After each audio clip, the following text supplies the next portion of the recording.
Itu ketika saya diundang Pak Jenderal Gatot Nurmantio, ketika beliau sudah mantan Panglima TNI, beliau mengatakan, sekarang ini kan Indonesia dicengkram oleh imperialisme Cina. Kata Pak Jenderal Purnawirawan Gatot Nurmantio, Cina untuk membeli Indonesia cukup menyiapkan 50 triliun. Saya tanya, untuk siapa 50 triliun itu? Untuk ketum-ketum parpol, ketua umum parpol. Indonesia sudah terbeli.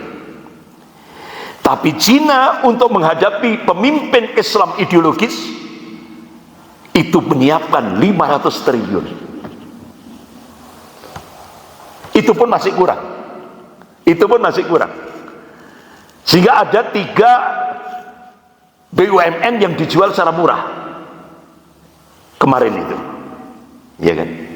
Jadi ternyata Cina menghadapi Indonesia, dengan Cina menghadapi pemimpin Islam ideologis itu menurut kacamata Cina masih lebih membahayakan pemimpin Islam ideologis sampai sekarang. Bahkan sekarang sudah ada isu beliau ditarget untuk dibunuh.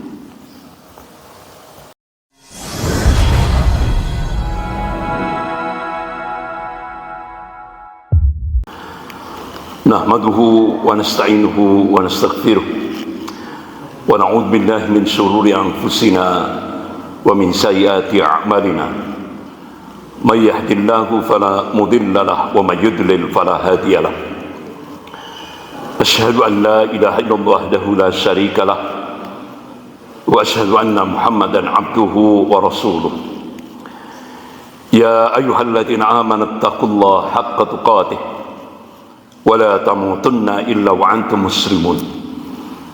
Ya ayyuhan nasu taqu rabbakumul ladzi khalaqakum min nafsin wahidah wa khalaqa minha zawjaha wa batha minhuma rijalan katsiran wa nisaa'a wattaqullaha alladzi tas'aluna bihi wal arham innallaha kana 'alaikum raqiba.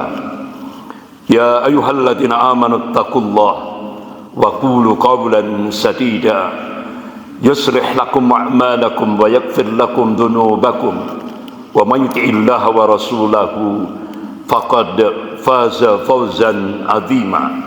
Amma ba'd, fa inna asdaqal hadis kitabullah wa khairul hadi hadi Muhammadin sallallahu alaihi wasallam wa syarrul umur muhdatsatuha wa kullu muhdatsatin bid'ah wa kullu bid'atin dhalalah wa kullu dhalalatin finnar. Bapak-bapak, ibu-ibu yang dimuliakan Allah, Allah Subhanahu wa taala memberikan tanbih dalam surah Al-Fat ayat 23. A'udzu billahi minasyaitonir rajim.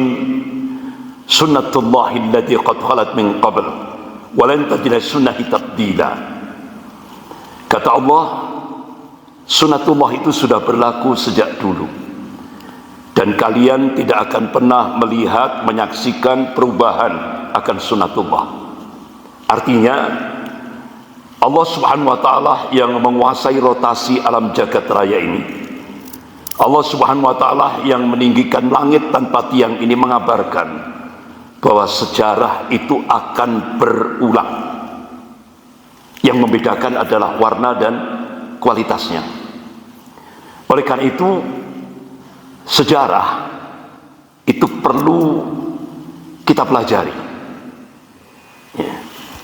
kita teliti, kita kaji secara dalam, karena banyak sekali ibrah yang bisa kita dapatkan. Ada istilah kalau di Indonesia itu jas merah. Jangan sekali-kali melupakan sejarah. Tapi untuk umat Islam ada jas hijau. Untuk umat Islam ada jas hijau. Jangan sekali-kali menghilangkan jasa ulama. Karena kemerdekaan Indonesia merdeka itu jasanya para ulama. Jasanya para ulama. Ya kan? Bahkan Perdana Menteri Republik Indonesia yang pertama, yaitu Bapak Muhammad Natsir, beliau arsitek pencetus NKRI, Negara Kesatuan Republik Indonesia, beliau menyatakan Indonesia itu hutang pada ulama. Bahkan Panglima TNI yang dulu, Pak Jenderal Gatot Nurmantio, ketika diundang di gedung PP Muhammadiyah, beliau menyatakan saham terbesar Indonesia itu adalah umat Islam. Itu saham terbesarnya. Ini fakta empiris. Bapak-bapak, ibu-ibu yang dimuliakan Allah, begitu juga ulama-ulama Ahlus Sunnah wal Jamaah, di antaranya Al-Imam At-Tabari rahimahullah, Ibnu Sa'ad rahimahullah, dan ulama-ulama Ahlus Sunnah yang lain menjadikan sejarah itu profesi ilmiah, sebagai profesi ilmiah. Kenapa? Karena masalah ummah, problematika umat kekinian, kalau pertanyaannya kenapa kondisi umat sekarang seperti ini, itu jawabannya kita disuruh setback, menengok ke belakang, buka sejarah. Dari situ insya Allah kita akan mendapatkan jawaban secara totalitas. Ini contoh, kalau kita telisik, kita runut sejarah perjuangan Islam di Indonesia ini, kalau start kita mulai tahun 1900-an, itu ternyata titik nolnya, artinya start awal, itu ada di Laweyan, Surakarta, Solo. Itu titik nolnya. Siapa beliau? Beliau adalah Bapak Haji Samanhudi, Allah mayarham. Beliau pengusaha batik di Laweyan. Sepulang dari menunaikan ibadah haji tahun 1902 Miladiah, ada yang sudah lahir 1902.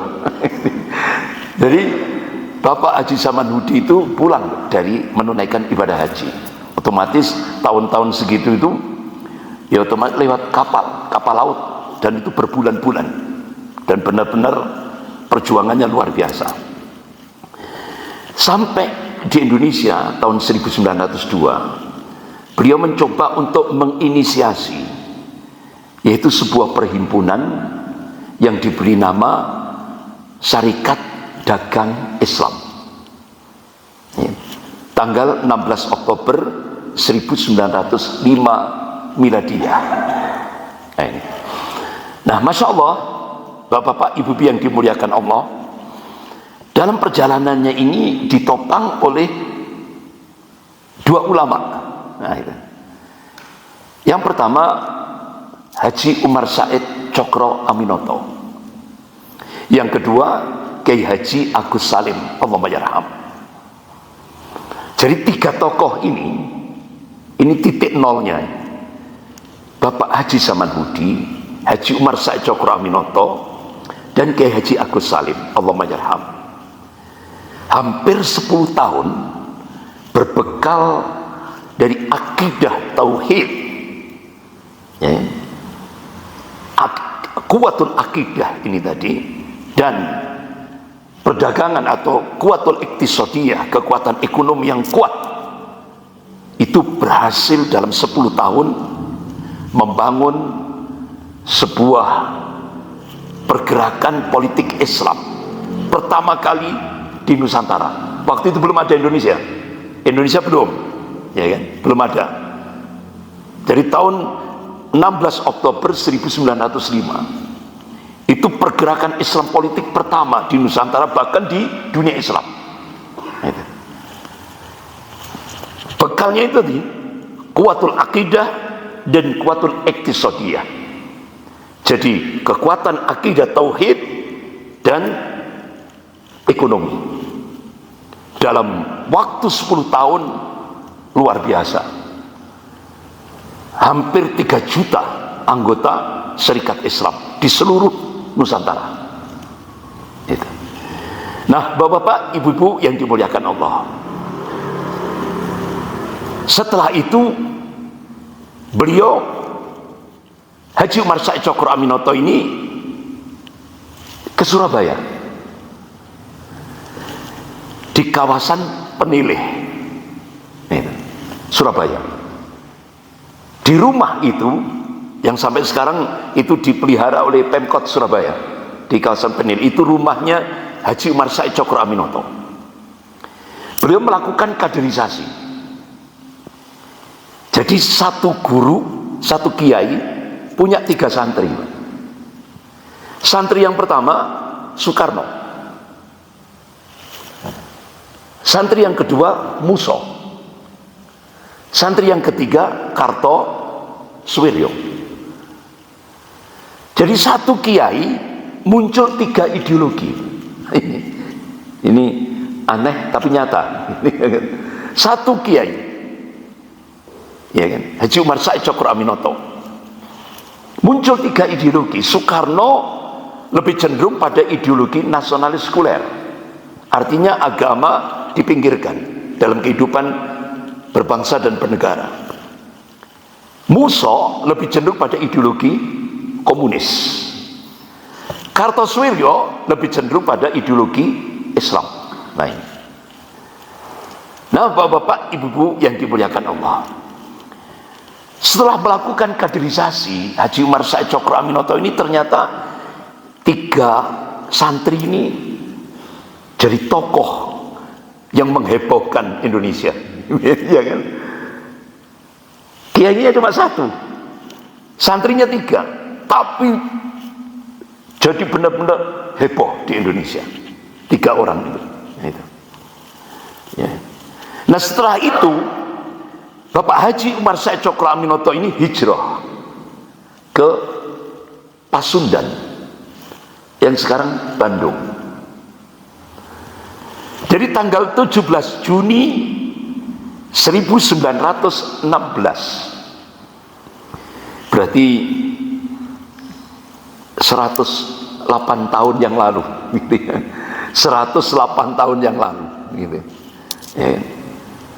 17 Juni 1916, beliau pidato di alun-alun kota Bandung dan di gedung Concordia, sekarang gedung Merdeka, tempat konvensi Asia Afrika, itu gedung Concordia. Jadi gedung Concordia itu pusatnya aktivitas orang-orang elit Eropa. Itu. Jadi tanggal 17 Juni 1916, 108 tahun yang lalu, Haji Umar Said Cokro Aminoto itu sudah menggaungkan apa itu? Beliau seakan-akan sudah berteriak, peradaban Barat harus tunduk pada kuasa peradaban Islam. Karena peradaban Islam itu ya'lu wa la yu'la alaih. Itu sudah berani. Kalau bahasa Belandanya Jack Bestor, artinya dia sudah memberanikan diri untuk berpemerintahan sendiri sebagai pribumi Muslim. Nah, kembali lagi ke Surabaya tadi, ada visi misi yang ini menjadi menarik bagi kita. Jadi tahun 1905 Haji Umar Said Cokro Aminoto itu sudah menggaungkan visi misi di seluruh Nusantara. Apa visi misinya itu? Semurni-murninya tauhid, setinggi-tingginya ilmu, dan sepandai-pandainya siasat. Luar biasa ini, maknanya cukup dalam sekali. Jadi Haji Umar Said Cokro Aminoto itu meyakinkan pada umat Islam di Nusantara ini, wa man nasru illa min indillahil azizil hakim. Kemenangan itu datangnya dari Allah yang maha perkasa lagi maha bijaksana. Bahkan beliau gaungkan, ya kan? Sebagaimana dalam surah An-Nur ayat 55 ini, a'udzubillahi minasyaitonir rajim, wa'adallahu alladhina amanu minkum wa 'amilus shalihat la yastakhlifannahum fil 'ard kama stakhlafal ladzina min qablihim. Sungguh Allah berjanji kepada hamba-hambanya yang muwahhid, yang mentauhidkan Allah dalam segala aspek kehidupan di antara kalian, wa amilus shalihat, dan beramal soleh, la yastakhlifannahum fil ard, kami jadikan kalian berkuasa. Kama stakhlafal ladzina min qablihim, sebagaimana Allah telah menjadikan orang-orang sebelum mereka, sebelum kalian berkuasa. Dan itu kan sudah terjadi. Apa kalangan mufassir menafsirkan kama stakhlafal ladzina min qablihim, ya kan? Sebagaimana Rasulullah mengabarkan dalam hadis dari Hudzaifah bin Yaman radhiyallahu an, hadis riwayat Imam Ahmad. Qala Rasulullah sallallahu alaihi wasallam, takun nubuwah fikum masyaallah an takuna thumma yarfa'uha idza sa'a yarfa'ha. Thumma takunu khilafatan ala minhaji nubuwah fayakunu masyaallah an takuna thumma yarfa'uha idza sa'a yarfa'ha. Thumma takunu mulkan adan fayakunu masyaallah an takuna thumma yarfa'uha idza sa'a yarfa'ha. Thumma takunu mulkan jabriyah fayakunu masyaallah an takuna thumma yarfa'uha idza sa'a yarfa'ha. Thumma takunu khilafatan ala minhaji nubuwah. Kemudian Rasulullah diam. Ini hadis riwayat Imam Ahmad dari Hudzaifah bin Yaman radhiyallahu an. Jadi Rasulullah mengabarkan tentang 5 fase yang akan dialami oleh umat Rasulullah. Yang pertama, fase nubuwah, kenabian. Kalau kita lihat dalam kitab-kitab sirah nabawiyah, periode Makkiyah 13 tahun, periode Madinah 10 tahun, hampir 23 tahun. Itu sesuai dengan apa yang dikehendaki oleh Allah Subhanahu wa taala. Kemudian periodisasi sejarah yang kedua yaitu masa Khulafaur Rasyidin. Al-Imam Ibnu Katsir rahimahullah dalam kitabnya Al-Bidayah wa Nihayah, itu kurang lebih masa Khulafaur Rasyidin itu hampir 30 tahun. Dan itu sesuai dengan apa yang dikehendaki oleh Allah. Mulai dari Khalifah Abu Bakar As-Siddiq radhiyallahu an, dilanjutkan Khalifah Umar bin Khattab radhiyallahu an, dilanjutkan Khalifah Utsman bin Affan radhiyallahu an, dilanjutkan Khalifah Ali bin Abi Thalib radhiyallahu an. Ini sesuai dengan apa yang dikehendaki oleh Allah.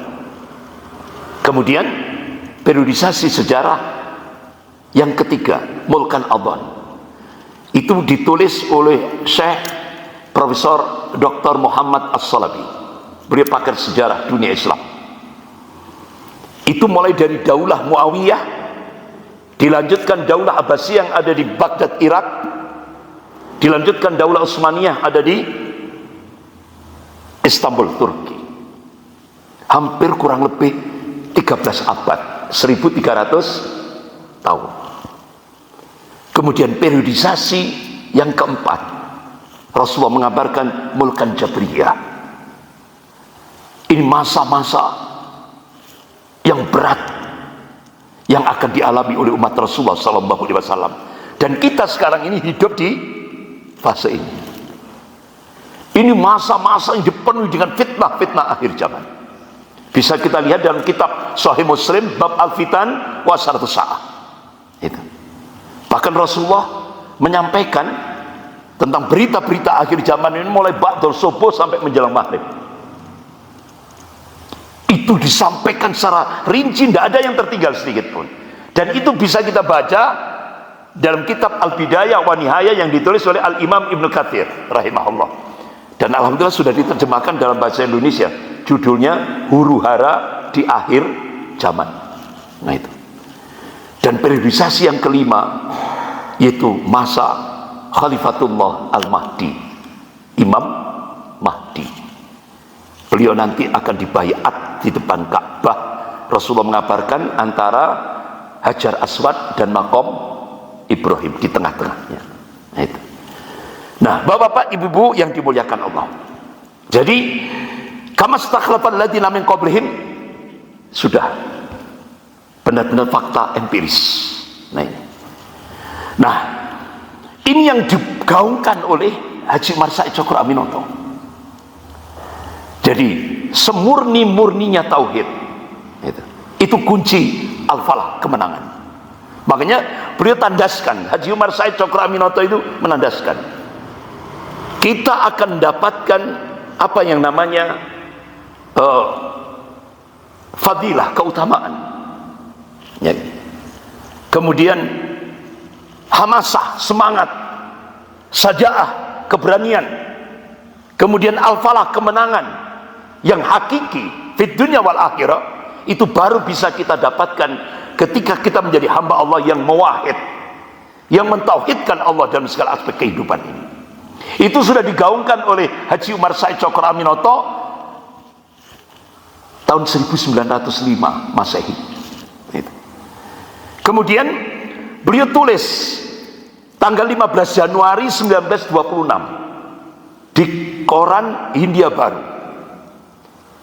Koran Hindia Baru 15 Januari 1926. Ada yang sudah lahir 1926. Itu Haji Umar Said Cokroaminoto nulis, jika umat Islam tidak punya pemimpin atau khalifah, itu seperti badan yang tidak punya kepala. Artinya apa? 15 Januari 1926 Haji Umar Said Cokroaminoto itu sudah menggaungkan di seluruh Nusantara tentang pentingnya, urgennya kepemimpinan Islam. Itu sudah digaungkan. Makanya sekarang kan sejarah berulang. Sebagaimana Allah tegaskan tadi dalam surah Al-Fat ayat 23, sunnatullahi allati qad khalat min qabl wa lan tajida sunnati tabdila. Itu ketika saya diundang Pak Jenderal Gatot Nurmantio, ketika beliau sudah mantan Panglima TNI, beliau mengatakan, sekarang ini kan Indonesia dicengkram oleh imperialisme Cina. Kata Pak Jenderal Purnawiran Gatot Nurmantio, Cina untuk membeli Indonesia cukup menyiapkan 50 triliun. Saya tanya, untuk siapa 50 triliun itu? Untuk ketum-ketum parpol, ketua umum parpol. Indonesia sudah terbeli. Tapi Cina untuk menghadapi pemimpin Islam ideologis itu menyiapkan 500 triliun. Itu pun masih kurang. Itu pun masih kurang. Sehingga ada 3 BUMN yang dijual secara murah kemarin itu, ya kan? Jadi ternyata Cina menghadapi Indonesia, dengan Cina menghadapi pemimpin Islam ideologis itu menurut kacamata Cina masih lebih membahayakan pemimpin Islam ideologis sampai sekarang. Bahkan sekarang sudah ada isu beliau ditarget untuk dibunuh. Ini loh bahayanya pemimpin Islam ideologis bagi imperialisme, bagi penjajah, seperti itu. Nah, Bapak-bapak, ibu-ibu yang dimuliakan Allah, jadi itu yang disuarakan oleh Haji Umar Said Cokroaminoto. Nah, akhirnya setelah beliau gaungkan di alun-alun kota Bandung, kemudian di gedung Concordia itu, ternyata Masya Allah, penerusnya ini diungkap oleh Profesor Anhar Gonggong. Beliau itu guru besar ilmu sejarah Universitas Indonesia, tapi dia ini sekuler, Pak. Orang sekuler yang rambutnya gondrong itu, Profesor Anhar Gonggong. Beliau tulis buku diberi judul Kartosoewirjo dari Patriot Menjadi Pemberontak. Gitu. Beliau tulis objektif beliau. Jadi Kartosoewirjo itu mewarisi ideologi Islam dari gurunya Haji Umar Said Cokroaminoto. Beliau jadi sekretaris pribadi Bapak Haji Umar Said Cokroaminoto. Nah, ternyata beliau ini yang benar-benar mengaplikasikan, mengamalkan dari teori yang disampaikan oleh gurunya, yaitu Haji Umar Said Cokroaminoto. Ya. Pada saat itu, bapak-bapak, ibu yang dimuliakan Allah, Indonesia tahun 19 Desember 1948 Belanda. Jadi ini tiga tahun setelah Indonesia merdeka. 3 tahun setelah Indonesia merdeka, Belanda agresi lagi, menjajah lagi Indonesia. Tanggal 19 Desember 1948. Jadi ibu kota negara di Jogja itu dibombardir.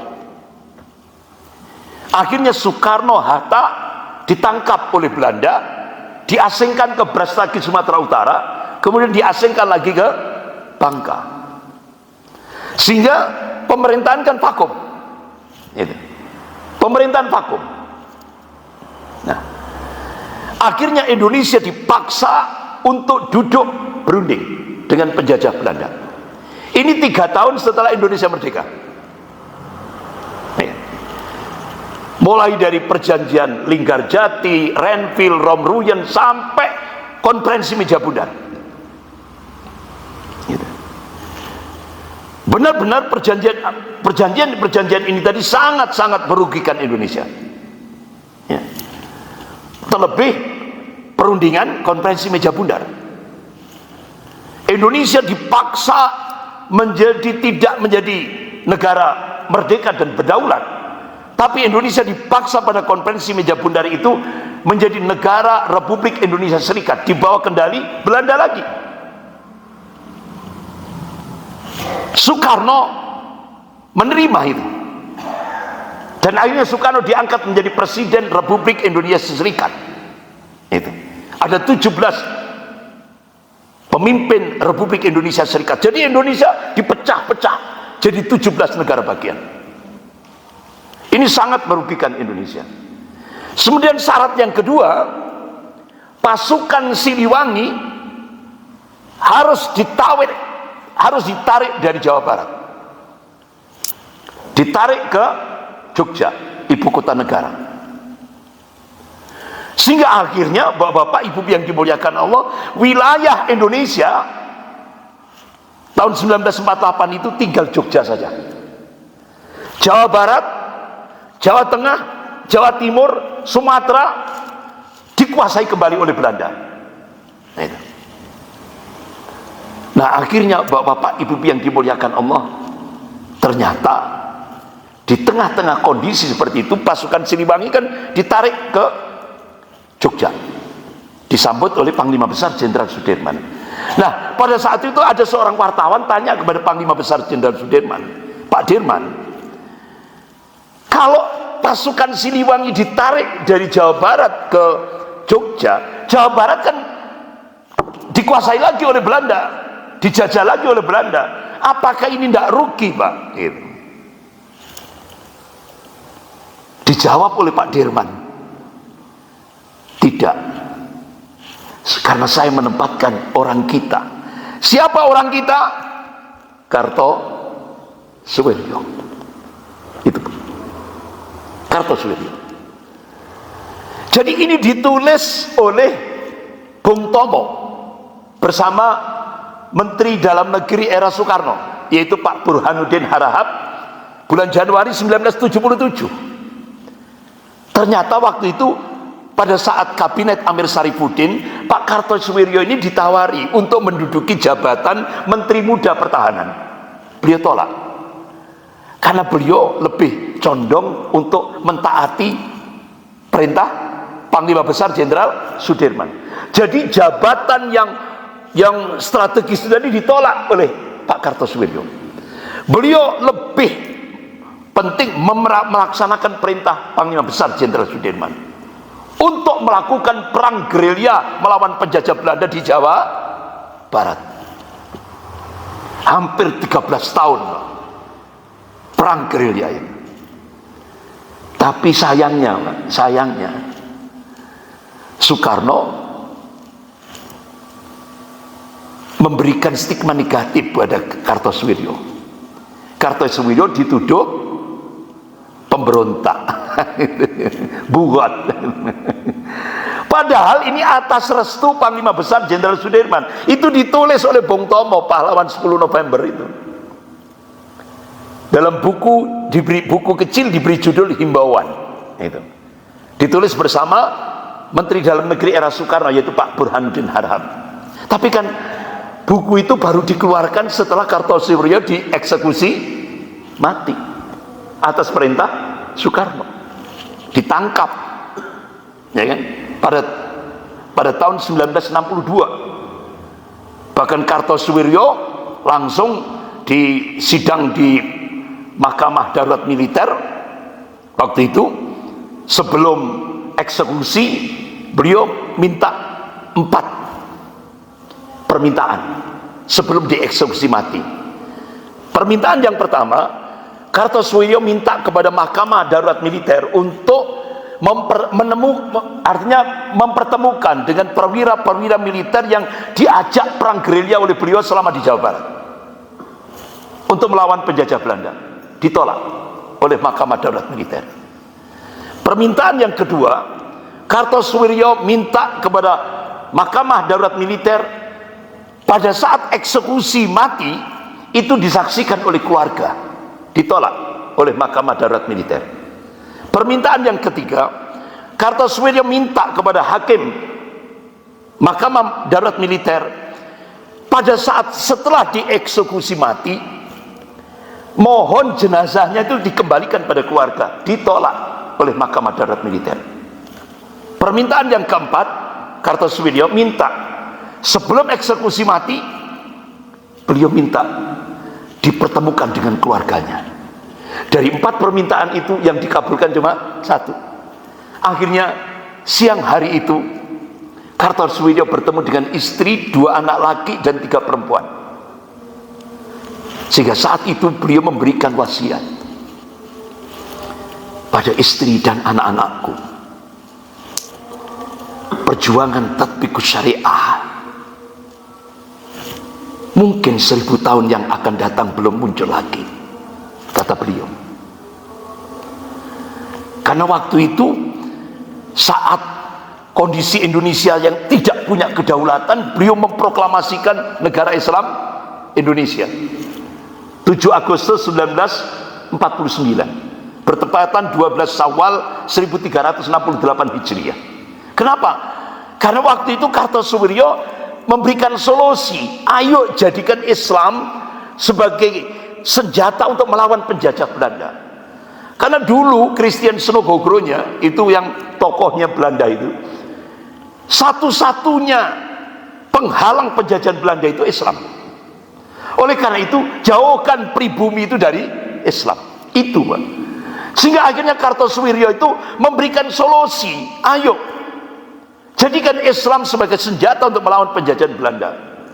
Akhirnya di tengah-tengah kondisi itu tadi, Indonesia tidak punya kedaulatan lagi. 3 tahun setelah merdeka dibombardir lagi sama Belanda, sehingga Indonesia dipaksa jadi Republik Indonesia Serikat, bergantung dengan Belanda. Akhirnya Kartosuwiryo memproklamasikan negara Islam Indonesia. Nah, bapak-bapak, ibu-ibu yang dimuliakan Allah, jadi ternyata sebelum itu tokoh tadi kan 3, Pak Haji Samanhudi, Haji Umar Said Cokro Aminoto, kemudian Kiai Haji Agus Salim, Allah menyerahkan.